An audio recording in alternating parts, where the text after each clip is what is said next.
Assalamualaikum warahmatullahi wabarakatuh. Hello everyone, how are you? Okay, before we start our class, please reciting basmalah together. Bismillahirrahmanirrahim. Okay, today we will learn about conditional sentence. And let's start. What is conditional sentence? So, conditional sentence adalah kalimat pengandaian. Nah, kalimat pengandaian menggunakan kata-kata jika atau seandainya. Jika saya nanti besar, saya akan menjadi dokter. Itu adalah kalimat pengandaian menggunakan kata-kata jika atau kata-kata seandainya, kata-kata yang kita miliki untuk berandai-andai.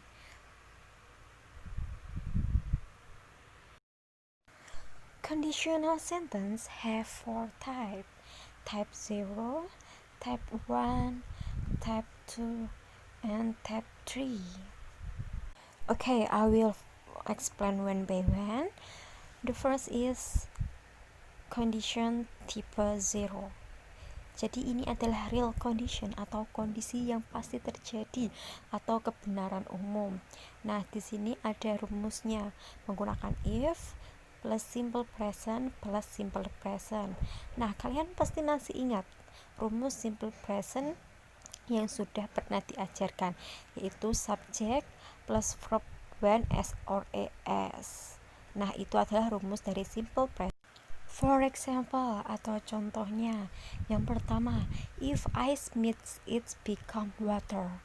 Jika es meleleh, itu akan menjadi air. Nah, itu kan real kondisi yang pasti terjadi sesuai dengan kebenaran umum. Nah, itu termasuk tipe 0. Nah, lagi contoh yang kedua, if you pour water into the fire, it doesn't down. Contoh yang kedua, itu artinya jika kamu menuangkan air ke dalam api, itu akan mati. Itu termasuk kebenaran umum atau enggak? Nah, jika kamu menuangkan air ke dalam api, apinya pasti mati. Itu adalah kondisi yang 100% terjadi, yang benar-benar terjadi sesuai kondisi umum. Ya kan? Benar kan? Oke, ada pertanyaan? Nah, kalian masih bingung nggak antara menggunakan verb s or es? Nah, saya akan menjelaskannya sebagai berikut. Nah, kalian pasti masih ingat kalau subjeknya are you ready itu adalah menggunakan verb asli. Nah, verb aslinya adalah it. Jadi tidak usah ditambah s atau es. Nah, sedangkan kalau subjeknya say, she, he, it itu menggunakan verb s atau es. Jadinya verb eats menjadi eats. Dari it menjadi eats karena subjeknya she, he, it. Jadi menggunakan verb ditambahi s atau es. Nah, second, condition type 1 atau kondisi tipe pertama. Ini adalah future condition atau kondisi yang terjadi jika syaratnya terpenuhi.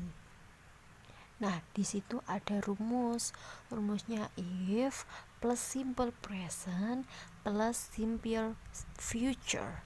Nah, simple present rumusnya itu subject, verb 1, s or es. Sedangkan simple future itu subject plus will plus verb when. Nah, will itu harus diikuti dengan verb when atau verb asli. Nah, contohnya yang pertama, if you study, you will pass the exam.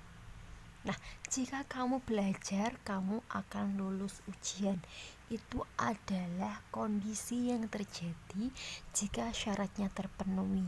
Apa itu syaratnya? Syaratnya adalah jika kamu belajar. Nah, jika kamu belajar, kamu akan lulus ujian.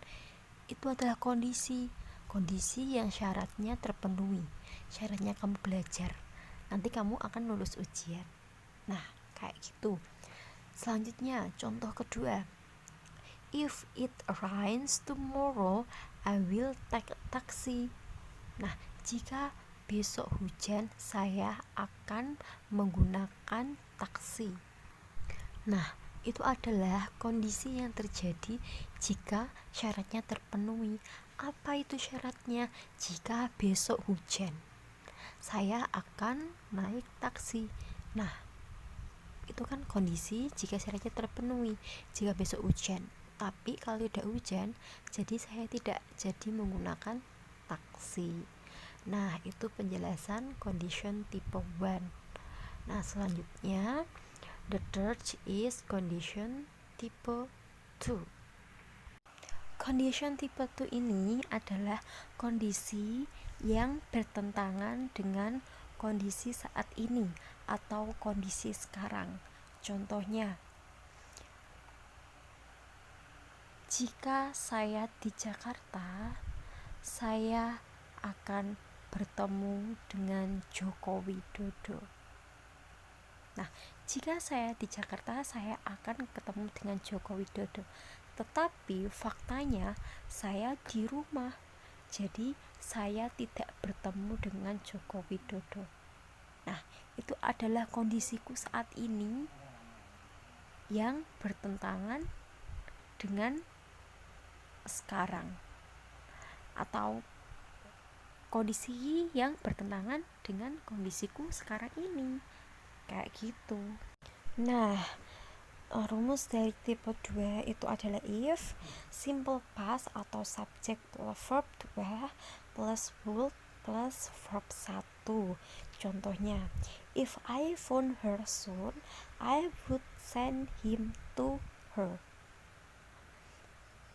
In bahasa, jika saya menemukan anak dia perempuan, saya akan mengirimnya ke dia. Nah, jika saya menemukan anak dia, saya akan mengirimnya ke dia. Tetapi faktanya saya tidak menemukan anak dia, jadi saya tidak mengirim apa-apa ke dia. Nah, itu faktanya. Terus, jika fakta itu menggunakan don't plus verb 1, tidak menggunakan verb 2, tapi menggunakan verb 1. Nah, jika contoh lain, if I cooked rice, I would eat with my friends. But the fact I don't cook the rice, so I don't eat with my friends. Nah, jadi kalau kalimat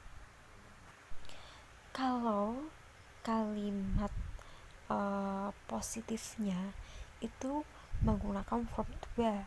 I found itu verb 2. Tapi kalau faktanya, kalau tadi kalimat positif, pasti faktanya negatif. Nah, faktanya itu menggunakan don't atau doesn't. Nah, don't atau doesn't itu diikuti dengan verb 1. Nah, kalau kita menggunakan don't, itu pasti subjeknya they, we, are, you. Kalau menggunakan does, itu pasti subjeknya he, she, it. Tetapi tetap diikuti dengan verb 1. Nah, selanjutnya conditional sentence tipe 3. Ini adalah situasi yang bertentangan dengan masa lalu. Contohnya, jika kemarin tidak hujan, sepatu saya pasti tidak akan basah karena kehujanan. Nah, itu kan perumpamaan masa lalu kemarin. Nah, masa lalu itu kan sudah tidak bisa diulangi lagi. Nah, jadi itu adalah kondisi yang bertentangan dengan masa lalu. Nah, itu ada contohnya. If past perfect, subject plus would have plus verb 3. Nah, atau is plus subject plus had plus verb 3 and subject plus would have and plus verb 3. Nah, for example, if I had done my homework, I would have gone to your house. Jika saya menyelesaikan PR saya akan pergi ke rumahmu. Nah, the fact I didn't do my homework, so I tidak jadi ke rumahmu. Faktanya saya tidak mengerjakan PR, jadi saya tidak jadi ke rumahmu. Itu adalah kondisi yang bertentangan dengan masa lalu. Jika saya menyelesaikan tugas saya, kan itu sudah berlalu, jadinya sudah tidak bisa diulangi lagi. Okay, are you understand, students? Okay, if you don't understand, please kalian bisa tanya lewat kolom komentar di Siama ya. Nah, thank you very much for your attention, and before we close our class, please reciting hamdalah together. Alhamdulillahirabbil alamin. Okay, students, I don't forget to give you assignment. Nah, saya tidak lupa untuk memberikan Anda tugas. Nah, tugasnya please membuat contoh kalimat dari tipe 1, tipe 2, dan tipe 3. Masing-masing hanya satu kalimat saja ya. Nah, tugasnya kalian membuat contoh kalimat conditional sentence dari tipe 1 sampai tipe 3. Oke. Tugas kalian bisa dikumpulkan lewat Siama, dan tugas kalian seminggu mulai dari hari ini. Jadi kalian bisa mengumpulkan 1 minggu sebelum deadline. Deadline-nya adalah hari Rabu depan. Okay? And thank you very much, students, and I'm so sorry if there are mistake. Wassalamualaikum warahmatullahi wabarakatuh.